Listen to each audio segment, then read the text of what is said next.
Alright, Modulo chapter 22. I have time now. I'm going to give you guys the full summary. So if you don't want spoilers, leave now. So the chapter starts off with Yuji and Maru, and Yuji's kind of like, I think I know what you're saying, but like, how are we going to do this? And Maru says, we're going to rid the world of cursed spirits, and we're going to use Mahito's technique. Yuji kind of tells him like, Mahito's not the one to kind of like follow orders or do what he should.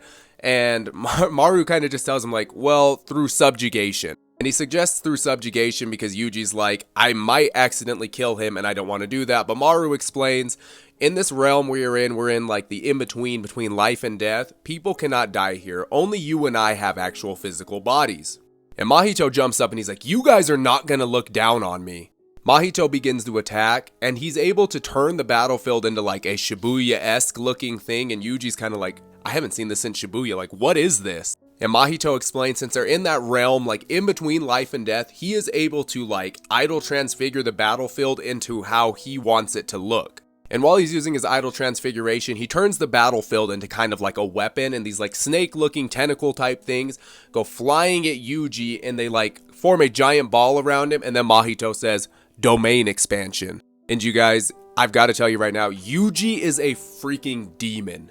I'm going to show you a colored version of this panel because he slices through the domain expansion, through the technique, cuts Mahito to pieces. Like I'm telling you, he cuts off his hands and his tongue, so the domain expansion is worthless at that point. And then he walks up to Mahito and he comes up to like this piece like right around here and he just starts filleting Mahito. He turns his head into like these pancake like type slices and he cuts right here and right here, so it's just his eyes, like a thin slice of his eye. Yuji walks up to him and is like, were you always this weak? And he throws that piece over to Maru and Maru is like, perfect. I'm going to use this piece. I'm going to take advantage of this. Then there's a little bit of like dialogue between Yuji and Maru. And then we see this little like wagon cart type thing. Like it's like a little kid's toy. And inside it has the Book of Souls from Yuki, a Kotsu's ring. So like the Rika ring hanging around the book. And then a little like voodoo looking doll of Mahito. So think kind of like this Hana doll up here, like from the season 3, the Aizo cover, like those dolls up there, like it looks like that, but of Mahito. And then Yuji starts explaining to Maru like cursed spirits, they accumulate through the negative emotion from humans and like fears and stuff like that leaks out of them and then accumulates over time kind of like sediment and builds into these cursed spirits. And then he goes on to say this phenomenon is almost only observed within Japan. Now that's not to say that it can't happen elsewhere in the world, but within Japan, that's where it happens the most. And he says, so in order to create a world without cursed spirits, there are only two options. And those two options are eliminate cursed energy completely from everybody in Japan, or turn everybody in Japan into a sorcerer. And Maru asks him, is that what Yuki-san's notebook said? And Yuji's like, conveniently enough, pretty much.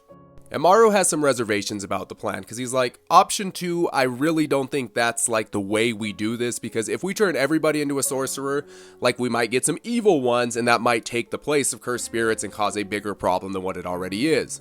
And also there might be more people born like Tsurugi, Toji, and Maki who have this heavenly restriction and they might not be good people and use that for evil.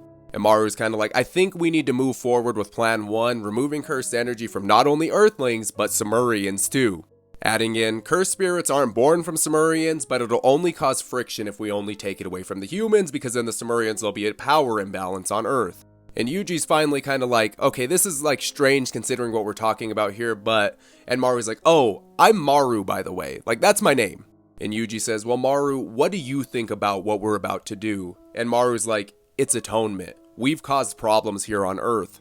And at the very least, I want everybody to feel like things got better because they met us. And Yuji goes, I won't deny that way of thinking, but in part, what we are about to do is a big sin. Because in exchange for safety, we'll be stripping away everybody's future potential. For example, since you've arrived, there's been research into cursed energy, which for so long, it's been stagnant. And it's possible hundreds of years from now, all of Earth's resources will be exhausted and all that will be left is cursed energy, and we might be taking that away from everybody. And also, we'd be meddling with other people's bodies without their consent. Maru asks him, but then what should I do? And Yuji's like, we should still do it. Maru says, is that even okay? And Yuji goes, no, but still, we need to do it. Or excuse me, he says, I'm going to do it. And Maru says, why? And Yuji just says, well, because I believe it should be done. Adding on, I'm probably going to be here for the next 300 years, so I'll be there to see it through. And if it comes to that, I can bear the punishment for it. Then he kind of thinks, he's like, even if cursed energy disappears, I wonder if I still won't age. Maru tells him, don't worry, I'm not going to interfere with the souls of current sorcerers or Suammarians, only future generations. So that's kind of some crazy information right there. And then they say, well, next up then, it's the cursed spirits. Maru goes, right, as for the cursed spirits that exist now, and Yuji's like, no, it's not that. Yuji says, even if we remove the cursed energy from the Japanese people now, cursed spirits might still be born. And Maru just kind of goes, huh? And that is where our chapter ends. Now, I know this is going to be kind of hard for some people to stomach, but it appears Yuji has surpassed, like, everybody. Just from what he did to Mahito, absolutely insane. And it's low-key feeling like this manga could be wrapped up in like 3 to 4 chapters, which makes me so sad because Jujutsu Kaisen anything is just peak. And just as a little tidbit of information for the people who are trying to say, oh, all the pages aren't out earlier when I made my very quick summary video before I went to work. My brother, you people on TikTok probably don't know who I used to be or like what I used to do, but I still get all the panels, just peep. But that's all I got to say because my OG followers on IG, they know, and if you know, you know, and now you probably do. But let me know your thoughts on this chapter down in the comments. Peace.